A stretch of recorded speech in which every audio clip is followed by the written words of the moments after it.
Salut tout le monde, bienvenue du coup, à ce topo sur la montée de l'extrême droite dans le monde et les ripostes face à l'offensive réactionnaire.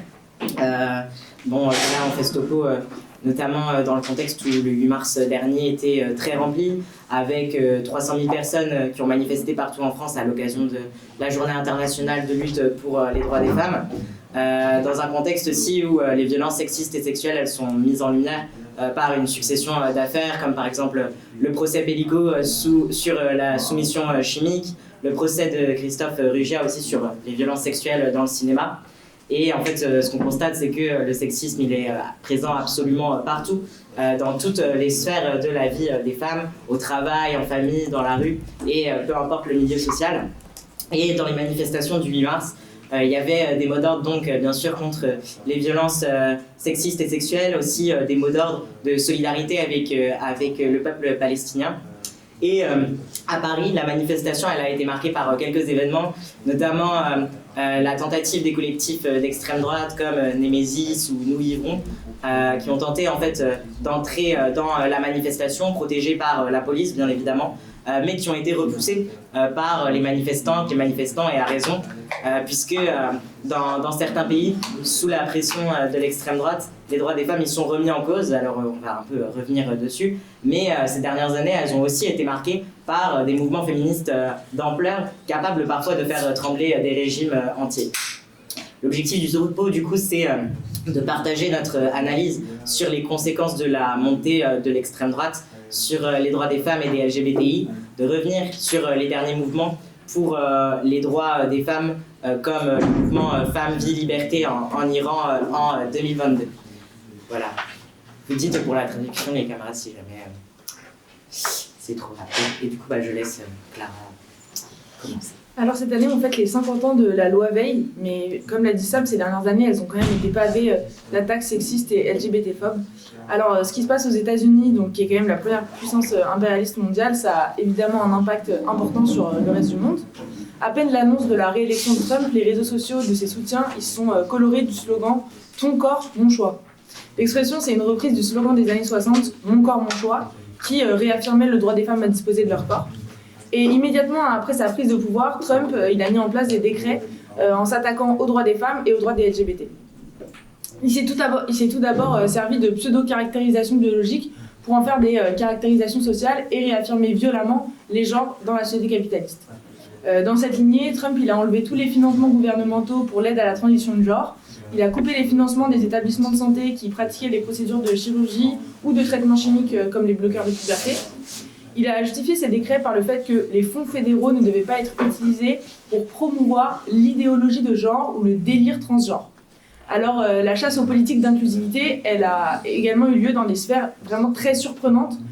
Par exemple, le gouvernement américain, il a demandé la suppression des photos et des références qui sont liées au bombardier Enola Gay. Alors, c'est le bombardier qui a largué la bombe atomique sur le Japon. Alors, est-ce que c'est pour dissocier les États-Unis du massacre de centaines de milliers de Japonais ? Pas du tout. En fait, le risque, c'était le mot « gay » dans le nom du bombardier. En fait, ça risquait de faire la promotion de l'homosexualité. Donc vraiment, on marche sur la tête, sachant que Enola Gay, c'est le nom de la mère du pilote. Enfin, c'est... voilà. En Argentine, rebelote. Milei, comme son comparse américain, il va déchaîner sa haine sur tout ce qui va être le wokisme.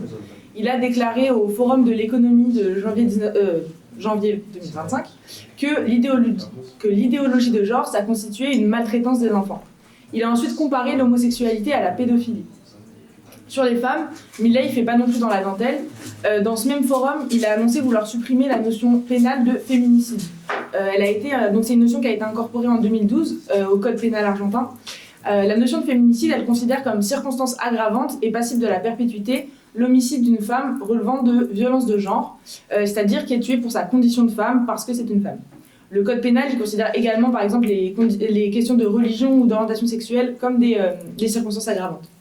Et dès son investiture de décembre 2023, il a démantelé le ministère des Affaires féminines. Donc ça veut dire qu'il a en fait laissé beaucoup de victimes de violences sexistes et sexuelles sans aucun soutien institutionnel. Alors on sait que ce soutien institutionnel il est insuffisant, mais il a au moins le mérite d'exister. Et c'est vraiment dans ce contexte d'offensive réactionnaire qu'on observe aussi une montée des communautés antiféministes. Par exemple, les incels, dont vous avez peut-être déjà entendu parler. Alors en fait, les incels, ça veut dire les célibataires involontaires en français. Donc en fait, c'est des hommes qui théorisent que que leur célibat est dû à une fatalité génétique. En fait, les femmes, elles seraient biologiquement attirées par un certain type d'hommes qui seraient des mâles alpha, des bad boys. Et eux, les hommes normaux, les hommes gentils, ils se trouvent délaissés et ils souffrent de misère sexuelle, les pauvres. Et évidemment, c'est la responsabilité des femmes. C'est toujours de leur faute. Et donc, via une vision super sexiste des rapports sociaux, les incels, ils partagent vraiment nombre d'idées masculinistes. Il s'agit pour eux de correspondre aux caractéristiques de la virilité. Donc, une mâchoire carrée, une grande taille, une barbe abondante, qui serait apparemment au goût monolithique des femmes, puisqu'elles ont toutes les mêmes goûts. L'idéologie incel, qui a quand même déjà mené à des tueries de femmes, elle se recoupe vachement avec les idées d'extrême droite. Mais toutes ces attaques, elles se font pas forcément au nom déclaré de la misogynie. Certaines se cachent et se couvrent d'un vernis féministe. Là où dans certains pays, le capitalisme il a su concéder la pleine égalité bourgeoise aux femmes et il a su démanteler la législation répressive envers les LGBT, les attaques elles se font sous un supposé progressisme, bien qu'il n'en soit rien. En surfant vraiment sur les idées féministes qui, elles, ont quand même réussi à labourer en profondeur les mentalités sur toute une partie du globe, la droite, l'extrême droite et en fait tous les courants réactionnaires, ils vont vraiment tenter une percée sur ce terrain-là.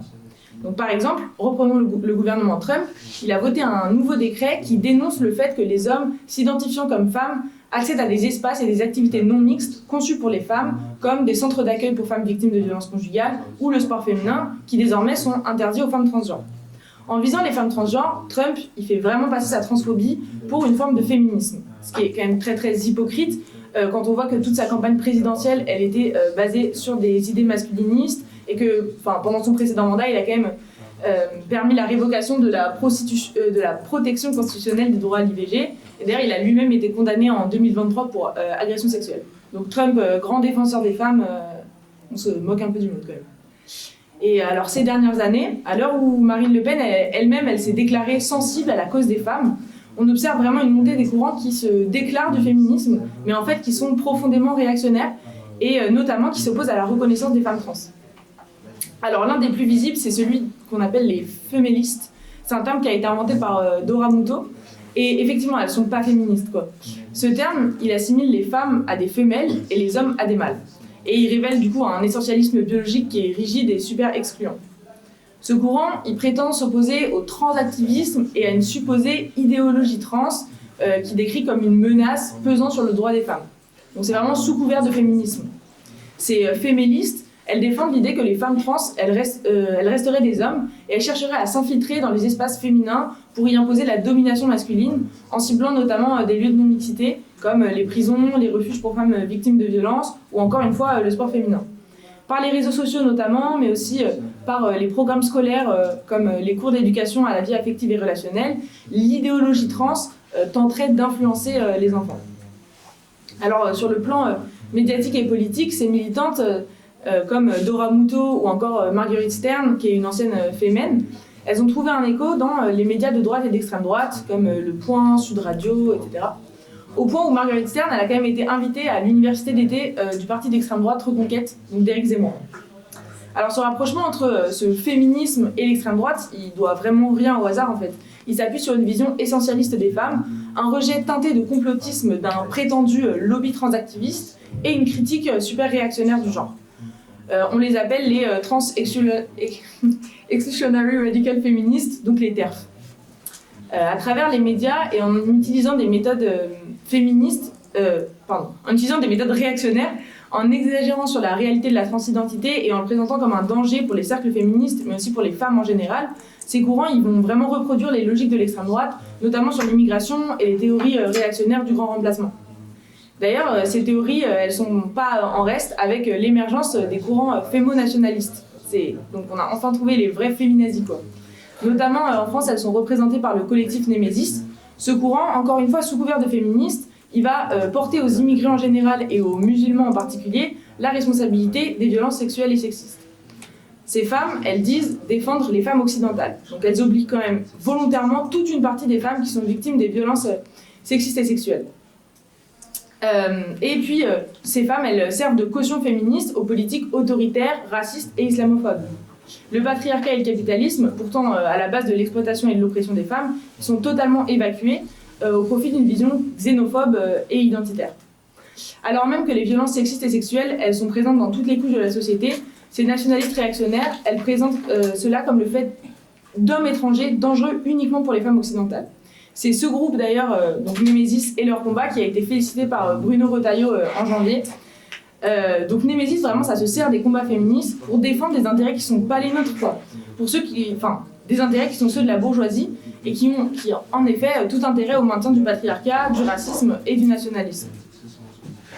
Alors la présence d'un réactionnaire comme Retailleau au gouvernement, il n'indispose pas du tout Macron, qui avait pourtant fait de l'égalité homme-femme la grande cause du quinquennat. Les féministes à la Macron, comme Marlène Schiappa ou Frédérique Vidal, elles se contentent vraiment de faire des enquêtes qui constatent les inégalités entre les hommes et les femmes, qui constatent la perpétuation des violences conjugales, des violences transphobes ou homophobes, mais leur conclusion, c'est leçon de morale aux hommes. Il faut apprendre à mieux se comporter. Mais c'est surtout qu'il n'y a aucune contrainte qui est mise en place pour, par exemple, imposer aux patrons une réelle égalité salariale ou mettre en place des moyens réels et suffisants pour accueillir les femmes victimes de violences. En plus de ça, ces féministes, elles mènent une politique anti-ouvrière qui, de fait, aggrave les conditions de vie et de travail des femmes du monde entier. De surcroît, c'est aussi dans ces gouvernements que le féminisme il est instrumentalisé pour la marche à la guerre. Quand en 2001, les États-Unis et ses 16 pays alliés, dont la France, ils ont bombardé l'Afghanistan des talibans, c'était en revendiquant de défendre le droit des femmes, d'instaurer un pouvoir démocratique face au terrorisme. Pourtant, les talibans, c'était vraiment les alliés de la veille contre l'URSS. Et finalement, ces 16 pays, ils s'accommodent très bien du retour du régime taliban en 2021, alors même que les mesures liberticides, elles s'enchaînent en Afghanistan. En mars 2024, c'était la disparition du ministère des Affaires féminines, qui était quand même là pour prouver que le régime taliban, il en avait quelque chose à faire du sort des femmes. Les locaux, ils ont été saisis par le ministère de la promotion de la vertu et de la prévention du vice, ou plutôt finalement la police des mœurs du régime. En août 2024, en Afghanistan, ça a aussi été la promulgation de la loi en adéquation avec la charia qui enchaîne les obligations et les interdits pour les femmes. Par exemple, l'interdiction de chanter ou de réciter de la poésie en public.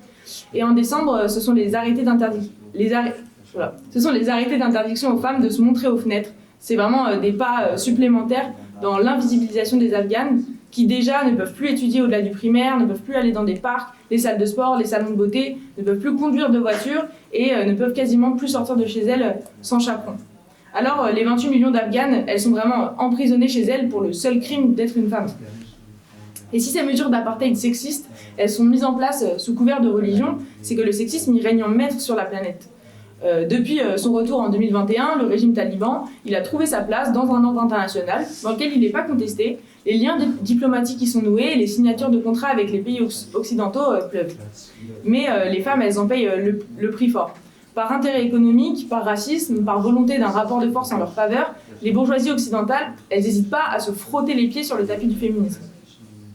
D'où l'intérêt pour nous de proposer notre politique au sein des combats féministes, pour ne pas tomber dans les pièges des voix de garage ou alors se vautrer dans le racisme le plus crasse. Mais alors, la question c'est pourquoi les capitalistes ils s'attaquent aux LGBT et aux femmes? C'est quoi l'intérêt de ce système de maintenir les oppressions de genre? Bon alors, le genre, il prend ses racines dans l'organisation de la société et des conditions matérielles. La division sexuée du travail, elle a impliqué une différence de traitement entre les hommes et les femmes, puis a été appuyée par le capitalisme pour diviser les travailleurs entre eux. Mais cette différence de traitement, elle ne se fait pas uniquement par rapport à des facteurs culturels ou liés à une identité individuelle, ou encore moins à des divergences biologiques. S'il n'existe pas de société primitive qui est indifférente au sexe des individus, le capitalisme, il a lui créé les conditions de disparition des rôles sociaux dans le travail.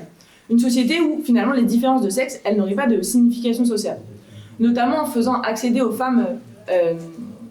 les femmes au travail, indifférencié et producteur de plus-value, le capitalisme, il a permis à tous les gens de faire tous les boulots. Seulement, ceux-ci sont liés à des normes sociales. Par exemple, il y a l'exemple du travail de secrétaire. Donc, pendant très longtemps, il a été considéré comme un travail prestigieux, intellectuel, qui était vraiment réservé aux érudits. C'était une position de bras droit du patron. Et puis à la fin du 19e siècle, les femmes, elles ont repris cette position donc de secrétaire pour remplir les besoins de main-d'œuvre. Et du coup, le secrétaire devient la secrétaire et la vision du métier, elle a vraiment changé. En fait, c'est devenu celle qu'on appelle mon petit, celle qui est cantonnée au service du café, à la prise des appels ou à la tenue de l'agenda. Prouvant donc que, en fait, la division du travail en tant que telle, elle n'est pas le fruit d'une bipartition qui serait objective, en dehors de toute société ou naturelle. Le genre, il est constitutif des sociétés humaines et encore plus des classes dans lesquelles on associe des différences biologiques à des rôles sociaux déterminés. Mais tant que la mise à mort de l'exploitation n'est pas effective, les sociétés humaines, elles continueront de renforcer ces divisions. Mais pourquoi ces divisions, elles servent le capitalisme? Alors, l'attaque de toutes les personnes non hommes ou non perçues hommes, ça permet d'imposer un ordre social violent en donnant à l'homme cisgenre hétéro une place, mais même seulement symbolique, plus importante qu'au reste des minorités, qui, bout à bout, sont finalement très nombreuses, puisqu'on parle de plus de la moitié de l'humanité. Le patriarcat, lui, il intime la volonté de maintenir l'ordre établi pour garder sa position dominante, ce qui participe à la diminution de la conscience de classe et permet en retour de tirer vers le bas les conditions de vie et de travail de toutes et tous.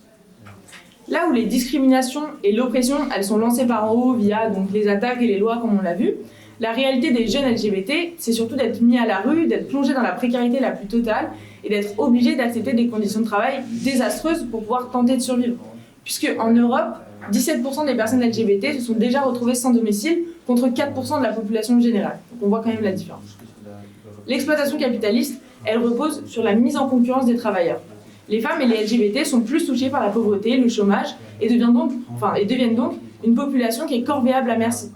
En impulsant des politiques LGBT-phobes et sexistes, le combat il est détourné. La colère, elle s'établit donc contre le wokisme, contre les femmes, contre les personnes trans, contre les personnes homosexuelles. Lutter uniquement contre l'hétéronormativité, c'est pas viable. En fait, la remise en question du cadre normatif cisgenre hétérosexuel, c'est, sans en faire un lien avec le capitalisme, c'est surtout ne pas se poser la question de qui va changer la société et qui peut remettre en question ce cadre-là et dans quelles conditions. Là où le patriarcat il est roi, par contre, c'est bien au sein de la famille. Dans un modèle familial bourgeois, alors au sens d'imposé par la bourgeoisie, la femme ou la jeune fille, elle apprend dès son plus jeune âge à avoir une position de subalterne. Un rôle social qui est défini et qui est de s'occuper des enfants, de s'occuper de la nourriture, de faire le ménage. Combien de personnes socialisées comme des femmes ont rencontré des amis ou des partenaires qui, eux, ont été socialisés comme des hommes et qui ne savaient pas comment fonctionnait une machine à laver? Moi, j'ai plein de potes. Si la famille, c'est le noyau, la forme nucléaire qui instaure les bases de la socialisation des rôles, elle rend surtout acceptable, normal, les mêmes rapports à l'échelle de la société. Et ces rôles imposés, qui sont donc socialement construits, ils s'inscrivent dans la lignée d'un contrôle social du corps. Il s'agit de correspondre précisément à ce que la société capitaliste attend de toi. Et toute cette rhétorique, elle permet de mettre en avant l'idée que la société, elle décide de qui tu es, elle peut te faire rentrer dans des carcans, et elle a la capacité matérielle de t'obliger à être qui elle veut que tu sois. Le contrôle social des corps, ça sert le capitalisme par la mise au pas qu'il entraîne, mais aussi parce qu'il peut être poussé plus loin.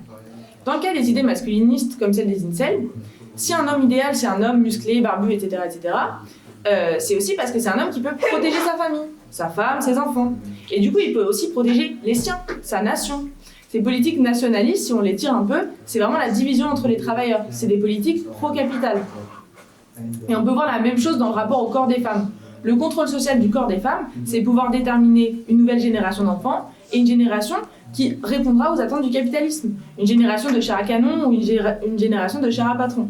Et ça, on le voit avec les politiques natalistes comme les campagnes de pub, la fermeture des centres d'IVG, des contraceptifs qui deviendraient payants ou des facilités d'accès aux inséminations artificielles. Pour continuer un petit peu sur la question du contrôle du corps des femmes, faut savoir qu'aujourd'hui, il y a 41% des femmes dans le monde qui vivent dans des pays où le droit à l'avortement il est inexistant ou alors extrêmement restreint. Et en fait, même dans les pays où l'avortement il est légal, il y a plein d'obstacles qui peuvent le rendre impossible. Ça peut parfois coûter extrêmement cher, il y a des délais d'attente qui peuvent être très longs, ou alors il faut l'accord des parents ou ce genre de choses quoi. En Italie par exemple, il y a une clause de conscience qui permet aux médecins de refuser de pratiquer l'avortement et il y en a énormément qui l'utilisent. D'après les ONG, ça entraîne à peu près 50 000 avortements clandestins en Italie. Et en fait, ce qu'on constate, c'est que même dans les pays dits développés, la bourgeoisie elle est totalement incapable de garantir aux femmes ou aux LGBTI des droits élémentaires. Il n'y a aucun droit en fait qui est garanti sous le système capitaliste, c'est bien simple, parce que notamment il y a plein de oui, c'est ça, le manque de moyens en fait dans les hôpitaux et le poids en fait, du patriarcat, il empêche l'accès libre et gratuit à l'avortement. Au Mexique, le mouvement féministe il a obtenu l'avortement légal dans environ la moitié des États, jusqu'à 12 semaines de grossesse, malgré la vive opposition de l'Église catholique. Et en septembre 2023, la Cour suprême elle a déclaré inconstitutionnels les articles qui pénalisent l'avortement. Mais pourtant, d'après Human Rights Watch, en fait, il y a plein d'obstacles qui continuent d'empêcher les femmes d'accéder librement à l'avortement. Donc un petit peu tous les obstacles que j'ai définis précédemment, quoi. Le retard des prestataires dans l'accès aux soins, la rétention d'informations aussi pour les femmes qui demandent comment avorter. Enfin bref. Et du coup, tout ça pour dire que c'est nécessaire de lutter pour rendre libre et gratuit l'accès à l'avortement, ce qui nécessite évidemment des moyens à la hauteur des besoins dans les hôpitaux, première chose. Et bon voilà, j'aurais pu développer un petit peu sur la lutte féministe au Mexique, mais je vais plutôt prendre l'exemple de l'Iran tout à l'heure. Après, malgré toutes les offensives réactionnaires, on assiste quand même à des mouvements de contestation sur la question des droits des femmes, pas juste dans les pays capitalistes dits avancés, puisque en Amérique latine, où les taux de féminicide y sont particulièrement élevés, il y a une vague verte qui a émergé dans les années 2015 pour protester contre ces violences et qui s'est étendue aussi à la question des violences sociales, voilà, en Argentine, au Pérou, au Mexique. Où, par exemple, à la suite du mouvement, en 2020, l'avortement jusqu'à 14 semaines de grossesse a été légalisé en Argentine. Et en 2022, il y a eu énormément d'avancées pour les droits des femmes, enfin énormément, ça dépend de quel point de vue quand même, mais il y a quand même une petite liste non exhaustive. Mais par exemple en Colombie, l'avortement il a été dépénalisé pour les 24 premières semaines de grossesse. Mais bon, il n'y a encore une fois absolument aucun moyen qui a été mis en place pour rendre effectif l'accès à ce droit. En Allemagne, aux Pays-Bas et en Espagne, il y a aussi certaines restrictions d'accès à l'avortement qui ont sauté. Il y a eu une inscription dans la loi en Espagne de la définition de ce qu'est un rapport sexuel sans consentement et de dire en fait que c'est un viol, quoi. En République démocratique du Congo, il y a une loi qui a été adoptée aussi pour lutter contre les violences faites aux femmes, ou encore au Zimbabwe où il y a eu une législation contre les mariages d'enfants. Donc ça rien qu'en 2022. Mais les luttes pour l'émancipation des femmes, elles portent en fait en elles des enjeux qui concernent l'ensemble de la société et qui peuvent parfois mobiliser des pans entiers de la population jusqu'à faire trembler des régimes, quoi. La question, c'est comment des revendications spécifiques aux droits des femmes, elles peuvent arriver à faire ça. Et je vais prendre un petit peu l'exemple du mouvement Femmes, Vie, Liberté en Iran en 2022. Pour expliquer déjà un petit peu rapidement, l'Iran a quand même vu se succéder tout un tas de dictatures durant le XXe siècle. Et il y a eu une révolution en 1979 qui a renversé le dernier empereur, mais c'est un nouveau régime dictatorial qui l'a remplacé avec une république islamique, donc qu'on appelle la dictature des mollahs, dirigée par un guide suprême qui s'appelle Khamenei et qui s'appuie sur un groupe militaire pour pouvoir conserver son pouvoir, qui s'appelle le corps des gardiens de la révolution islamique et qui s'appuie bien sûr sur la fameuse police des mœurs pour contrôler la population, imposant donc par exemple le port du voile pour les femmes. Il y a une militante féministe exilée, Mazia Alinjad, qui raconte que le port du voile obligatoire est un outil pour la République islamique pour opprimer et contrôler toute la société au travers des femmes.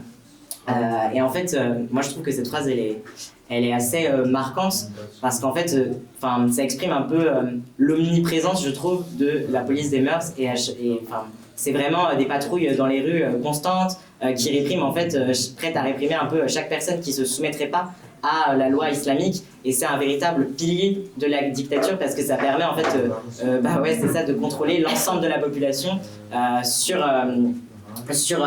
des bases donc sur les bases cléricales et patriarcales. Et cette police, en fait, c'est une pression constante sur l'ensemble de la population iranienne, en particulier les femmes, bien sûr.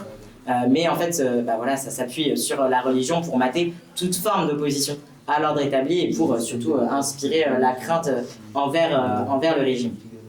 Merci. Mais voilà, nous on pense que les religions, c'est des créations humaines et que les exploiteurs, ils l'utilisent notamment pour justifier, bien sûr, l'oppression des femmes, mais aussi l'exploitation de l'ensemble des travailleurs, hein, de dire un petit peu, trime toute ta vie, c'est pas grave, parce que si tu te révoltes pas, si tu acceptes en fait ta condition, tu auras une récompense dans l'au-delà, etc. Bon, je développe pas là-dessus, mais on pourra discuter peut-être du rôle des religions là-dedans.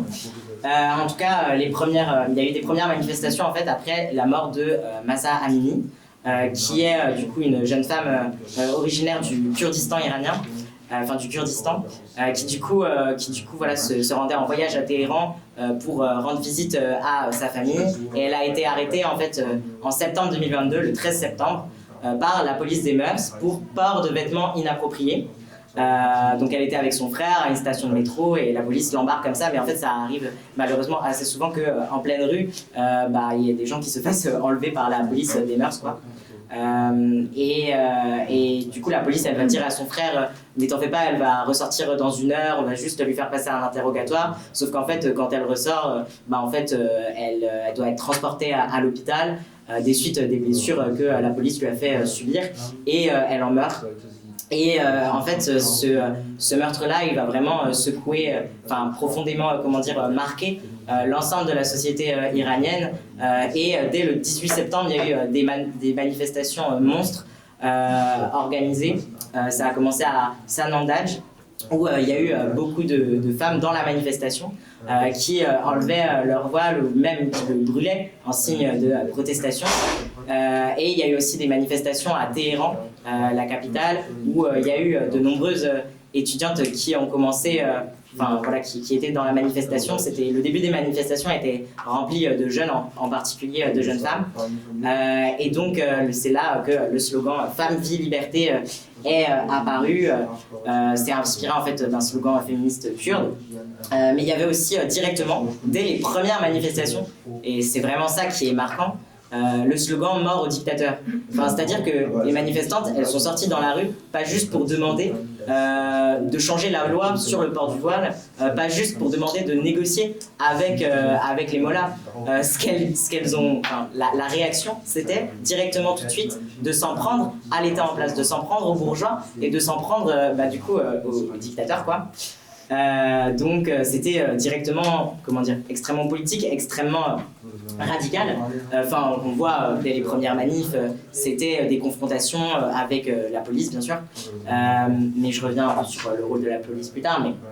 Mais du coup, elle cible tout de suite le régime, et du coup le guide suprême, là, Khamenei, il prend la parole, il sort un petit peu le roussi. Il dit la mort de cette jeune fille, tout ça, c'est vrai que c'est bien triste, mais ça justifie pas toutes ces manifestations là qui troublent l'ordre public et qui se représentent, il a dit, une menace pour la République islamique. Et il a bien raison de dire ça, parce qu'effectivement c'est une menace pour la République islamique. Et il ne sait pas encore à quel point à ce moment-là, mais rapidement en fait les hommes rejoignent les femmes dans la rue, pareil dès les premières manifestations. Et en fait, c'est toute la société qui se met en branle à partir de là. Les manifestations, elles se multiplient dans tout le pays. Elles deviennent quasiment quotidiennes, et on n'avait jamais vu ça en Iran depuis 1979. Ces manifestations, elles sont toutes profondément politiques, toutes dirigées contre l'appareil d'État. Et c'est un peu le début du mouvement. Bon, on va un peu entrer dans le dur, mais c'est important d'essayer de comprendre comment un événement, pas un événement, mais un contexte qui touche là spécifiquement les femmes peut aboutir à une situation d'insurrection, parce que c'est ça qui s'est passé à ce moment-là. Bon, évidemment, le régime il tente de mater cette révolte. Les affrontements entre la police et les manifestants sont constants. mais parfois, les manifestants, ils arrivent à faire reculer la police. J'ai vu l'interview d'un manifestant qui disait, mais en fait, on était complètement désarmés, mais on était quand même plus nombreux qu'eux. Du coup, des fois, on arrivait quand même à les faire reculer. Mais c'est dire un peu la détermination quand même des gens. L'État iranien, il a commencé à tirer en fait à balles réelles sur la population. Rien que durant les 4 premiers mois de révolte, il y a eu 522 personnes qui ont été tuées, dont 44 enfants. Je pense que ces chiffres ils sont quand même assez évocateurs de vraiment la violence. Donc c'est 522 personnes tuées, dont 44 enfants.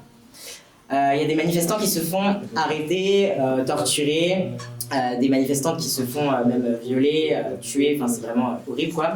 Mais en chaque cérémonie de deuil, suite à ces meurtres atroces, ça devient l'occasion d'un rassemblement anti-régime. Donc c'est-à-dire que les gens se saisissent des enterrements, des cérémonies de deuil, pour faire des rassemblements, des manifestations contre Khamenei qui en fait n'a fait que mettre de l'huile sur le feu. Il y a eu aussi un autre truc, c'est que cette mobilisation elle s'est étendue au-delà de l'Iran quand même. Il y a eu des manifestations un petit peu partout dans le monde qui ont relayé la mobilisation, notamment, mais pas que, mais quand même via la diaspora iranienne qui est très nombreuse. Il y a plusieurs millions d'Iraniens qui habitent en dehors de l'Iran aujourd'hui, entre 5 à 8 millions. Donc il y a eu des manifestations un petit peu partout, aux États-Unis, en France aussi, en solidarité avec le mouvement Femmes, Vie, Liberté. Le 27 septembre, il y a le Conseil d'organisation des travailleurs contractuels du pétrole qui donne un petit peu, qui tire un peu, on va dire, le signal d'alarme, côté gouvernement, qui dit bon, si la répression elle continue contre les manifestants, nous on appellera à la grève. Voilà. Et c'est quand même un truc qui fait un peu flipper le régime parce que ça pourrait paralyser un secteur majeur de l'économie iranienne quand même. Enfin, on parle du pétrole. Mais on reviendra plus tard là-dessus. Ce mouvement, c'est vrai qu'il sort pas de nulle part, quoi. Il y avait déjà une colère sociale existante en Iran. C'est pas anodin qu'il y ait une partie de la classe ouvrière qui se saisisse en fait de ce mouvement-là. Il y a eu déjà plusieurs mouvements contre le coût de la vie en Iran, notamment en 2017, en 2019, où les travailleurs et les travailleuses occupaient une place déterminante dans l'issue de la mobilisation, en particulier par leur grève. Khamenei, voilà, et même tout ce que tente de faire finalement cette dictature religieuse, c'est de s'appuyer sur la ségrégation entre les différentes religions et entre les différentes ethnies qui peuplent l'Iran, donc les Arabes, les Kurdes, les Perses, les Turcs, les Baluches, mais je crois que j'en oublie. Mais vous me direz. Voilà, la ségrégation raciale et religieuse, elle est un peu omniprésente dans le pays et elle sert à la République islamique pour diviser la population. Et pourquoi cette division, elle est utile aussi, en particulier au patronat, c'est parce que ça permet de justifier la surexploitation de certaines parties de la société. Oui, si tu te dis, telle ethnie est inférieure à une autre, tu peux justifier qu'elle subisse plus d'exploitation à l'usine et des mauvais traitements. Et vous voyez, ça divise aussi beaucoup les travailleurs entre eux. Il en va de même du coup pour la division entre les femmes et les hommes. J'ai trouvé le témoignage d'un travailleur arabe de la Syrie qui est exilé aujourd'hui mais qui travaillait en Iran. Il s'appelle Messam Al-Madi et il dit « Nous les Arabes avons toujours été traités de voleurs en Iran. On est présentés comme dangereux, ce qui crée un véritable mur entre la ville et les quartiers pauvres en périphérie de la ville, majoritairement peuplés d'Arabes avec beaucoup de chômage. » Il dit aussi « Le système joue sur la division entre ethnies, genre, âge, tout ce qu'il trouve. À l'usine, ils accordent des avantages spécifiques et individuels. Les contremaîtres y mènent un enfer particulier aux femmes. » Et il dit aussi, je pense la phrase la plus importante, « Le mouvement ouvrier doit répondre aux oppressions de genre, d'ethnie, sous peine d'en mourir. » En gros, il dit, il y a toutes ces divisions-là qui existent, ça nous divise tellement que si le mouvement ouvrier il les prend pas en charge, on sera toujours surexploité quoi. Et on pourra jamais être tranquille et le patronat va trop nous écraser quoi. Voilà. Et justement en 2022, l'insurrection iranienne va répondre à ça avec beaucoup de force. Il y a un exemple qui est vraiment parlant. Chadi, c'est une région du pays qui est extrêmement pauvre, où vit une grosse partie de la minorité balouchi. La population, en fait, elle a rejoint le mouvement suite au viol d'une adolescente de la part d'un commandant de police dans cette région-là. Et en fait, pour réprimer la population, donc en majorité balouchi, qui est sortie dans la rue pour crier sa colère et rejoindre le mouvement, la police elle a utilisé des snipers. Et en une journée, il y a une centaine de personnes qui est morte, quoi. Enfin, c'était vraiment un massacre. Juste 15 jours après la mort de Mahsa Amini, il y a eu aussi plus de 300 blessés, j'ai oublié de le dire. Mais voilà, ce jour-là, il reste dans les mémoires comme le vendredi sanglant. Mais plutôt que de se résigner, la population dans cette région-là et ailleurs a continué en fait de manifester chaque vendredi. Donc bravant quand même assez courageusement une répression meurtrière, littéralement. Mais ce qui a aussi été frappant, et qui leur a donné d'ailleurs quand même beaucoup de force, c'est que toutes les ethnies en Iran se sont insurgées contre ça aussi et se sont solidarisées de ce qui s'était passé dans cette région-là. Pour les Balouchis, il y a des slogans qui disent, la traduction je sais pas, mais qui disent en gros de telle ville à telle ville, vous nous êtes très chers, on tient à vous, enfin un truc un peu en mode en fait tout le monde est important, tout le monde compte quoi. Donc des slogans quand même et une réponse de la part du mouvement qui dépasse les divisions ethniques que tente quand même d'imposer la République islamique.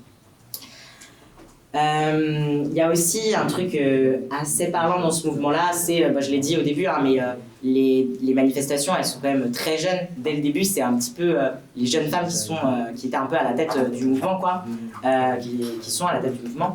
Mais quand je dis très jeune, c'est-à-dire qu'il y a même des écolières quoi, qui participent aux manifestations. Mais il y a aussi des étudiants, des étudiantes qui s'engagent massivement dans le mouvement, qui s'organisent en fait au sein de leurs universités et qui donnent de l'élan aussi à cette mobilisation. Mais Khamenei, il n'hésite pas à réprimer toute cette jeunesse-là avec, encore une fois, beaucoup de violence. Hein. Je pense que tout le monde l'a compris, malheureusement. C'est ça qui caractérise la réponse en fait, du régime islamique. C'était vraiment une répression absolument atroce. Enfin, il faut quand même savoir que, vu que le régime a remarqué qu'il y avait beaucoup d'écolières dans les manifestations, il a ciblé les écolières qui, en fait, participaient au mouvement. Il les a ciblés dans leurs écoles, ce qui fait que jusqu'en avril 2023, on a recensé 230 attaques chimiques dans des écoles pour filles en Iran, empoisonnant des milliers d'écolières, 5000. Enfin, c'est vraiment énorme, quoi. C'est parce que si le régime, en fait, il a particulièrement ciblé la jeunesse dans cette vague de répression, c'était déjà parce que la jeunesse avait quand même un rôle assez important dans la mobilisation, mais aussi parce que la jeunesse en Iran, elle aspire à un tout autre avenir que l'oppression et l'exploitation que lui, il lui propose quoi. Donc il craint aussi qu'une génération sans doute pas aussi atteinte un peu par les défaites du passé qu'a pu connaître le reste de la société iranienne, en fait elle puisse aller plus loin et remettre en question l'ordre établi quoi, et menacer l'État en place. La classe ouvrière non plus, elle n'a pas été en reste dans cette mobilisation, puisque le 9 octobre, il y a une grève qui est lancée du coup par le personnel pétrochimique à Azalouye, j'ai mal écrit, au sud-est de l'Iran en gros. Et en fait, voilà, qui comprennent le mot d'ordre ferme vie, liberté. Et dès le lendemain, le 10 octobre, la grève elle va s'étendre dans le secteur pétrolier, entraînant quelques milliers de travailleurs de plusieurs raffineries, donc dans l'ouest, au sud, enfin voilà, un peu partout quoi. Et le gouvernement, il est absolument terrifié par ça, et a raison, puisque c'est bien le mouvement ouvrier rallié en fait au reste de la société qui pourrait le renverser totalement. D'ailleurs, en 1979, c'est bien la grève des ouvriers du pétrole, donc encore une fois un secteur industriel absolument central pour la bourgeoisie iranienne, qui avait renversé le régime du Shah. Mais en 2022, le mouvement de grève, il ne va pas prendre la même ampleur que le mouvement de grève en 1979, malheureusement. Mais ça s'explique par plein de choses. Ça s'explique notamment par les attaques très importantes qu'il y a eu contre la classe ouvrière dans les années 90, qui ont précarisé massivement les salariés. Donc ça fait qu'il y a eu la multiplication de contrats type CDD, intérim, tout ça. Et aujourd'hui, les salariés, la classe ouvrière en Iran, est quand même très écrasée par cette précarisation. Et bien sûr, les femmes sont les premières touchées par la violence sociale de cette précarité de l'emploi. Et il y a aussi des attaques contre le droit syndical, avec notamment de nombreux syndicalistes qui sont harcelés, arrêtés, licenciés et emprisonnés pour sabotage économique. Effectivement, c'est du sabotage économique. Mais du coup, les organisations syndicales indépendantes de l'État, elles ne sont pas reconnues, elles sont très difficiles, quoi. Elles ne peuvent pas exister en Iran. Tout ça fait qu'il y a plus de la moitié des Iraniens, des Iraniennes, qui vivent sous le seuil de pauvreté, alors que l'Iran, c'est la 4e réserve de pétrole mondial et la 2e réserve de gaz. La répression de la mobilisation, elle va se poursuivre, quoi, s'intensifier. Il y a eu des arrestations massives chez l'habitant, c'est-à-dire que plutôt que... il y a eu évidemment des arrestations dans les manifestations, mais face aux manifestants, qui quand même des fois arrivaient à faire reculer la police, parfois la police elle allait chercher les participants au mouvement directement chez eux. Ce qui fait qu'il y a à peu près, mais c'est sans doute sous-estimé, 20 000 personnes qui ont été arrêtées durant cette mobilisation. Ils ne se contentent pas de les arrêter, malheureusement, puisque en décembre 2022, les tribunaux ils commencent à faire usage de la peine de mort contre les manifestantes et les manifestants. En 6 mois, il y a 7 jeunes hommes qui ont été pendus, par exemple. Les manifestants enfermés dans les prisons, ils sont tellement... faut se rendre compte, il y a tellement de manifestants qui ont été enfermés dans les prisons qu'il y a plusieurs prisons qui ont été brûlées de l'intérieur par les gens qui avaient été emprisonnés. Par exemple, le 9 octobre, par exemple le même jour du début de la grève du pétrole, dans le pétrole, à Arach, pas en Allemagne, à Arach, la prison Lacan a été incendiée par des opposants au régime dans la nuit, quoi. Évidemment cette émeute elle se fait réprimer très durement. Il y a 10 prisonniers qui sont tués par balle. Dans la nuit du 15 octobre, il y a aussi la prison d'Evin, pareil, où il y avait beaucoup de manifestants qui ont été arrêtés, qui a été incendié par ces mêmes manifestants. Donc l'État quand même iranien, il s'affaiblit de ouf, quoi, avec cette vague. Le mouvement il prend tellement de l'ampleur, par exemple que c'est resté très minoritaire, mais quand même au sein de la police des mœurs, il y a des agents qui ont commencé à remettre en question le port obligatoire du voile pour les femmes et qui ont commencé à refuser de s'en prendre aux manifestants. Mais voilà, encore une fois, c'est resté malheureusement minoritaire, mais c'est quand même un peu ouf que ça arrive au sein même des forces de répression de l'État iranien. Il y a aussi le procureur général de l'Iran, cette histoire est drôle. Le procureur général de l'Iran, Montazeri, qui a annoncé l'abolition de la police des mœurs, la police de la moralité, à la télé le 4 décembre 2022. Bon, c'était vraiment une fake news. L'annonce, elle est rapidement démentie par la télévision d'État, mais c'est quand même symptomatique que il y avait un peu des luttes intestines au sein même en fait du gouvernement iranien, qui a quand même dû dire à la télé non mais c'est pas à lui de décider l'abolition de la police des mœurs, quoi. C'était quand même symptomatique de panique intestine au sein même du régime. Je suis un peu long là. En novembre 2022, alors que les manifestations elles commencent à faiblir du fait de la répression, il y a quand même des actes de résistance un petit peu plus individuels peut-être cette fois-ci qui commencent à émerger, mais qui montrent quand même une certaine prise de confiance de la part de la population suite à ce mouvement-là, malgré la répression quand même horrible que j'ai décrite. C'est-à-dire qu'il y a des gens dans la rue qui s'en prennent au mollah en faisant tomber leur turban, c'est-à-dire il y avait d'ailleurs ça a beaucoup tourné sur les réseaux, des vidéos en gros de mollahs avec leur turban qui dans la rue il y a quelqu'un qui arrive derrière eux, qui font tomber leur turban et qui se casse en courant, quoi. Donc c'était un petit peu il y a eu un peu la multiplication de ce genre d'action au début du mois de novembre. Il y a eu aussi autre chose qui je trouve pareil assez symptomatique du fait que le cœur même de la dictature il a quand même été très très atteint. C'est qu'il y a les commerçants du bazar de Téhéran qui ont fait 3 jours de grève. Et les commerçants du bazar de Téhéran, ils sont quand même d'habitude assez fidèles au régime, quoi, parce qu'ils appartiennent aux couches un peu les plus traditionnelles, on va dire, de la société iranienne. Ils sont quand même assez proches du régime des mollahs, et pourtant, ils ont fait 3 jours de grève, quoi. Donc, c'est dire. Bon, aujourd'hui, bien sûr, du fait de la répression sanglante, mais de plein d'autres trucs, hein, de notamment l'absence d'organisation ouvrière capable de faire face à cette même répression au pouvoir d'État, l'insurrection en Iran, elle n'a pas abouti à une révolution, mais ça n'empêche pas que le régime il a quand même été très déstabilisé, que l'ensemble de la société iranienne a été particulièrement marqué par ce mouvement-là, en retire sans doute des choses, et que les mollahs aujourd'hui ils tremblent encore des genoux, quoi. D'ailleurs, l'État il continue de réprimer encore aujourd'hui avec beaucoup de violence la population. La police elle dissimule tous ses crimes, elle intimide les familles des victimes. Enfin, il y a vraiment une liste que je ne peux pas dire tellement c'est long.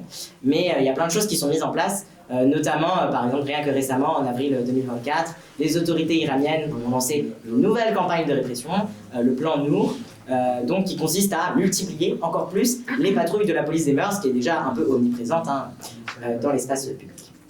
Voilà. L'usage de la peine de mort, il a doublé en 2023, depuis 2023. Enfin, voilà. Mais tout ça montre quand même que l'État iranien, la République islamique, elle est complètement terrifiée suite à ce mouvement qui donc est parti quand même.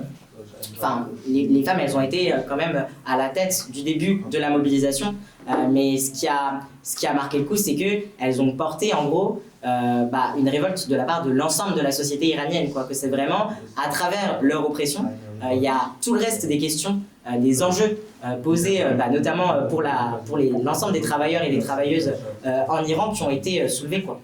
Parce que la bourgeoisie iranienne, elle exploite quand même sans merci en s'appuyant sur toutes les divisions possibles, donc ethniques, religieuses, sexistes, pour justifier la surexploitation de pans entiers de la société et pour tirer vers le bas les conditions de vie de l'ensemble de la population. Mais voilà, c'est parti quand même d'une question concernant les droits des femmes, que la colère s'est directement en fait tournée vers la dictature des mollahs qui a embrasé toute la société iranienne. Et même si ce mouvement il a eu tout un tas de limites qui ont fait que l'insurrection n'a pas abouti à une révolution, ça a quand même déstabilisé fortement les différentes formes de ségrégation qui et un peu d'unir les travailleurs et les travailleuses entre eux, ce qui n'est pas un petit enjeu, parce que si la classe ouvrière elle peut diriger la transformation de la société, elle ne peut y parvenir qu'en étant unie, et en s'étant affranchie le plus possible de toutes ces idées réactionnaires nauséabondes. Voilà. Peut-être que je ne fais pas plus long et que je laisse Clara. Alors, pour conclure, notre position de communiste révolutionnaire, elle consiste évidemment à apporter notre soutien à tous les combats contre l'homophobie, la transphobie, le sexisme ou le racisme sous toutes ses formes. Mais nos perspectives, elles ne consistent pas à se dissoudre dans ceux qui croient que l'émancipation des femmes et des personnes LGBT peut avoir lieu sous le capitalisme. Les révolutionnaires, ils se doivent de mener tous les combats, mais de façon à faire progresser la conscience de classe et l'organisation des travailleurs et des travailleuses ensemble. Lutter contre les comportements sexistes, homophobes, transphobes dans la classe ouvrière, c'est faire avancer le combat et renforcer notre propre corps. Ça fait donc partie du combat quotidien pour l'unité de la classe ouvrière. Alors si certains se révoltent contre cette société en constatant son incapacité à faire progresser les droits LGBT ou à combattre le sexisme, la transphobie et l'homophobie, c'est évidemment une démarche positive. Mais mener le combat pour l'émancipation des LGBT et des femmes jusqu'au bout, c'est être prêt à remettre en cause tout cet ordre social, l'exploitation capitaliste, et qui est au fondement de tous les rapports sociaux. Et ça, il y a seulement la classe ouvrière qui peut le faire. La seule voie permettant de mener ces luttes en profondeur est de se tourner vers les idées communistes et vers la classe ouvrière. Seule cette dernière peut poser les bases d'une société qui serait véritablement égalitaire, en mettant fin à l'exploitation capitaliste et en construisant un monde où les rapports humains ne seraient plus entravés par des normes patriarcales oppressives. Voilà, merci.